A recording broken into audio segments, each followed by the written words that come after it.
అనుకోకుండా ఇన్ఫ్లుయెన్సర్ అయిపోయారు ఈవిడ ఇన్ఫ్లుయెన్సర్ అయిపోవాల్సి వచ్చింది. ఇంకెవరో వీడియో తీసిన తర్వాత ఇన్ఫ్లుయెన్సర్ అయ్యారు. ఎలా అనిపిస్తుంది మీకు? ఆ మార్పు ఇట్లా జరిగిపోయింది కదా సడన్గా 1 డేలో. షాకుల మీద షాకులు అయితే మామూలుగా తగలట్లేదు నాకు. కానీ అసలు నేను ఊహించలేదు. కానీ అందరికీ నిజంగా పేరు పేరున అందరికీ ధన్యవాదాలు తెలుపుకుంటున్నాను. ఎందుకంటే నేను ఎక్కడుంటానో ఎక్కడ నాకే తెలియదు.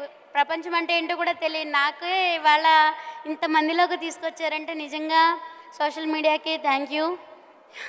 అలాగే నన్ను సపోర్ట్ చేస్తున్న వాళ్ళందరికీ కూడా, మీ అందరికీ కూడా పేరు పేరున ధన్యవాదాలు తెలుపుకుంటున్నాను. Thank you very much. అలాగే కానీ చాలా సంతోషంగా ఉంది.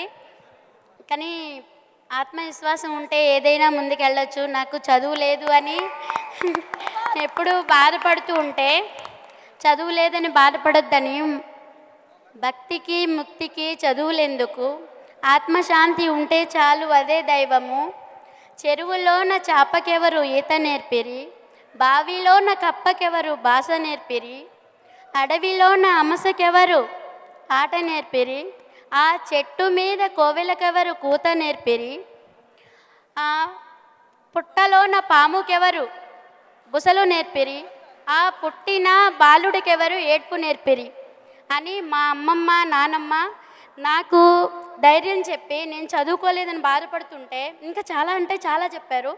కానీ చదువు ఒక్కటే కాదు, నీ ఆత్మవిశ్వాసం ముందర పని అనేది నేర్చుకుంటే మనం చేసిన దానికి ప్రతిఫలం ఆశించకుండా ముందుకు వెళ్తే అంతా మంచిగా జరుగుతుందని చెప్పారు. కానీ నిజంగా నేను ఎప్పుడూ ఇలా ఎక్స్పెక్ట్ చేయలేదు.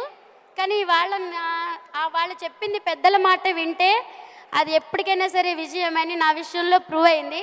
సో అందరికీ ఒకటే చెప్తాను, పెద్దల మాట అందరూ వింటే విజయమే కానీ అపజయం ఉండదు. Thank you very much.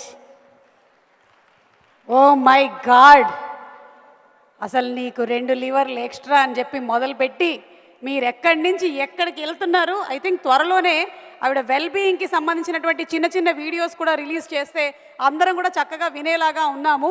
మీరే ఆత్మవిశ్వాసానికి నిలువెత్తు నిదర్శనంగా ఉన్నారు కుమారి గారు. హార్టీ కంగ్రాచులేషన్స్ అండి టు యూ. సూపర్.